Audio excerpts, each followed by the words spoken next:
In the land of New York City, there's a train that travels just a little over 20 miles. It doesn't even take that long to ride it from end to end. But along this route lies communities where you'll find more than 300 spoken languages. Just let that sink in.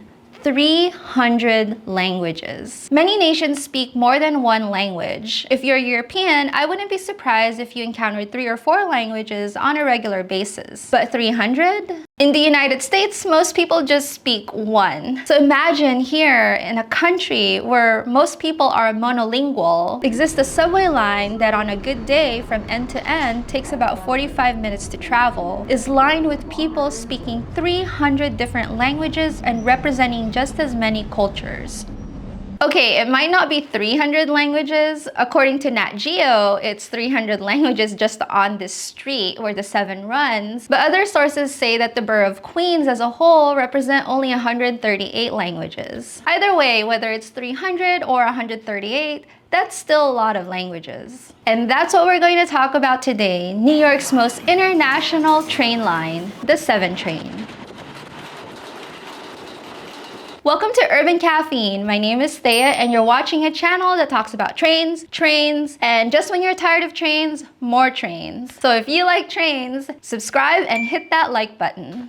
It's estimated that New York City as a whole has 800 different spoken languages. I could be riding a train one day and be hearing German, and riding that same train the next day and be hearing French. That's just how diverse New York is. But the 7 train is the line that's well known to travel the most diverse neighborhoods. In fact, a lot of people call this the International Express. The 7 train serves mostly Queens with 18 stops in this borough and 4 stops in Manhattan.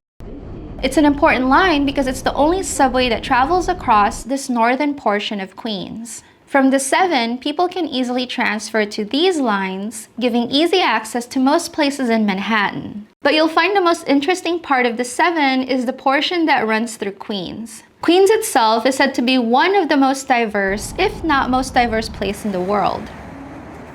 I just can't overstate how diverse Queens is. As you travel the 7 train in Queens, you will cross over many cultures. And if you're in one of the neighborhoods and you want to know the dominant language of that area, just go use the MetroCard machines or read the service alerts at the station you're at. MetroCard machines are programmed to have language options of the dominant languages in that area. And the same for service notices. They're written in different languages to make sure everybody knows there's service changes to the train. For example, a machine in Flushing will have options in Korean and Chinese, but machines in Long Island City will not. At the very least, all MetroCard machines in New York City will have Spanish as a language option. This is because Spanish is the second most spoken language in New York. Starting at the very end of the 7 line is Flushing. The dominant communities here are Chinese and Korean. Manhattan has a Chinatown, but many would argue that Flushing is the real Chinatown.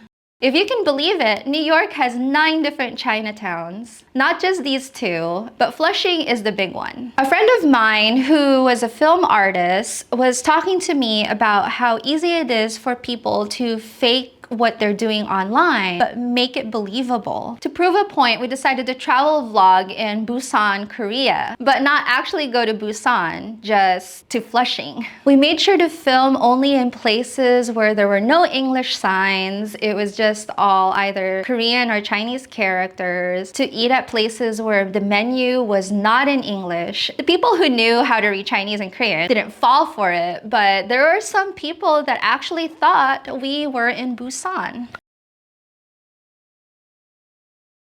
That's just how foreign Flushing feels like. It really does feel like you're in another country. It's so entrenched in culture that it's kind of hard to navigate menus and stores. I mostly eat at places that have pictures because sometimes even the staff that works there will have a hard time communicating if you only spoke English. If you want to learn Chinese or you're learning Chinese, you can get some practice in Flushing. Next is Flushing Meadows Corona Park. Notable here is Citi Field where the Mets play, and the Billie Jean King Tennis Complex where Arthur Ashe Stadium is located.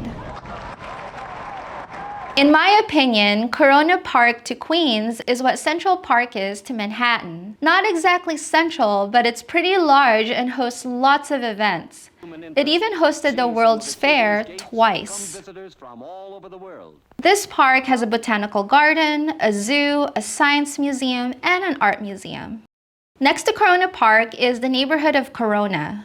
The majority of residents here are Hispanic, coming from Bolivia, Colombia, Dominican Republic, Ecuador, Guatemala, Mexico, and Peru. There's also the presence of Chinese, Filipino, and Korean communities, and a small number of Italian, German, Irish, and other European communities. Moving to this portion between Jackson Heights and Elmhurst is a slew of more Hispanic communities. In fact, Little Colombia is roughly right around here, and next to Little Colombia is Queens Little India. This is home to communities from India, Bangladesh, and Pakistan. And moving on, we get into Woodside. Right next to Little India is Little Manila, home to a large Filipino community. Historically, Woodside at one point was 80% Irish back in the 1930s. In fact, Woodside has its own St. Patrick's Day parade every year that's separate from the famous one on Fifth Avenue in Manhattan. Next to Woodside is Sunnyside. Sunnyside is understatedly a melting pot. You can find representation from all these countries. As a result, the food options in Sunnyside is extremely diverse. With anyone I know living in Sunnyside, when I ask them what they like most about their neighborhood, unanimously people will say the food options. And lastly, we get to the edge of Queens, which has Long Island City, or LIC. LIC is in a development spurt, and there's a growing population of new residents who are mostly Chinese, Bengalis, Koreans, and Japanese.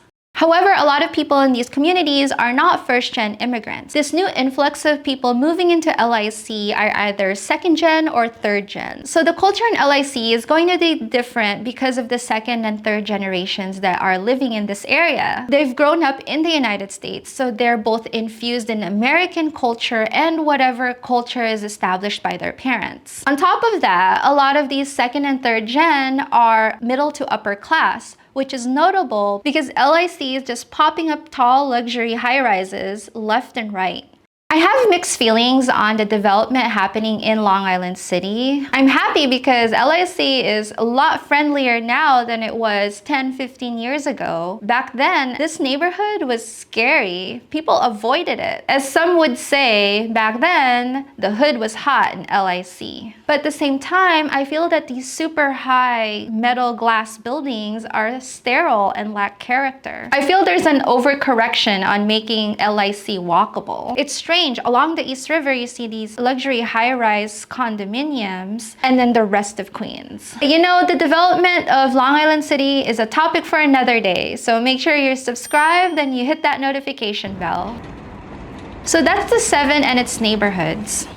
Every line in New York City will have its own character. This is because of the people that ride it. If you look at the riders of a particular train, you'll get a sense of the neighborhoods that that train travels through. When I ride the air train in Midtown Lower Manhattan, there are lots of tourists. When I'm riding the G in Brooklyn, everyone is wearing hipster black. When I'm riding any of the trains in the Greenwich or East Village area, it's whatever the newest fashion trend is. As you ride the New York subway, you'll get a sense of that diversity as you travel from neighborhood to neighborhood. Maybe cultures will change over time in certain neighborhoods, for example, Long Island City. But one thing is for sure, New York will always be diverse. Let me know your thoughts on this. Do you live in a neighborhood along the 7 line? If you do, what's your favorite restaurant? Because I'm always looking for a new place to eat. And did you know that membership on this channel start as low as $1 a month? As a thank you to members, I'm giving away this free holographic sticker to supporters both on Patreon and members of this channel on YouTube, while supplies last. Support from both Patreon and YouTube membership really does go a long way in making sure the lights are on so we can keep making videos. Another perk that's available is access to my vlog, where I talk about what it's like being a creator and other things that are happening in New York City or what I do in New York City. I publish publish these short vlogs twice a week, and higher tier members have the option of having their name at the end of every video. Check all those things out either at patreon.com/urbancaffeine or by clicking the join button of this video. With that, thank you so much for watching, and until the next video, happy New Yorking!